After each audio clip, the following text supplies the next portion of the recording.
les représentants des cultes religieux à la mairie de Bordeaux ce matin pour annoncer des opérations menées en commun, mais aussi pour dénoncer les agissements d'un groupuscule extrême droite contre la future mosquée à la Bastide. Voilà, et puis ce matin également, tous ont condamné une action menée en milieu de semaine par un groupuscule d'extrême droite. Un appel à la prière musulmane a en effet été diffusé par haut-parleur mercredi matin à 6 h dans les rues de la Bastide. Des tracts ont également été diffusés pour dénoncer l'implantation prochaine d'une grande mosquée dans le quartier, action revendiquée depuis par le bloc identitaire Aquitaine. Le point avec Jean-Michel Petot.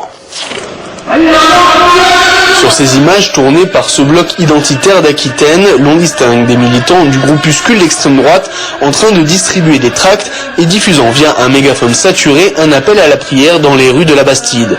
Une provocation et une incitation à la haine condamnée par l'ensemble des représentants des cultes réunis en mairie ce vendredi. Pour Tarek Oubrou, recteur de la mosquée de Bordeaux, cette propagande n'étant rien fondée, car c'est la discrétion et l'intégration qui sont les maîtres mots de ce projet de mosquée. Ce groupe diffuse des informations qui ne sont pas fondées, dans la mesure où il ne s'agit pas de faire des appels publics, puisque dans les mosquées actuelles, l'appel se fait à l'intérieur et sans microphone. Donc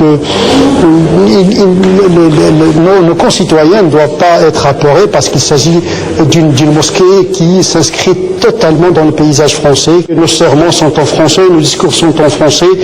Donc notre religion se vit dans la transparence totale.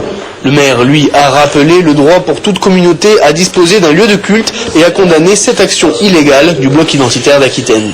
Il ne s'agit pas du tout de dresser dans Bordeaux un minaret visible sur toute la Gironde ou d'y lancer des appels.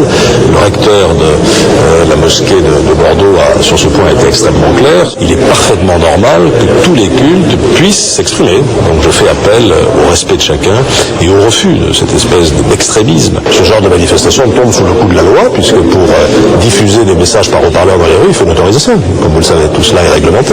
Donc il va appartenir aux autorités de police d'en tirer les conséquences, tout cas échéant, si ça se reproduisait.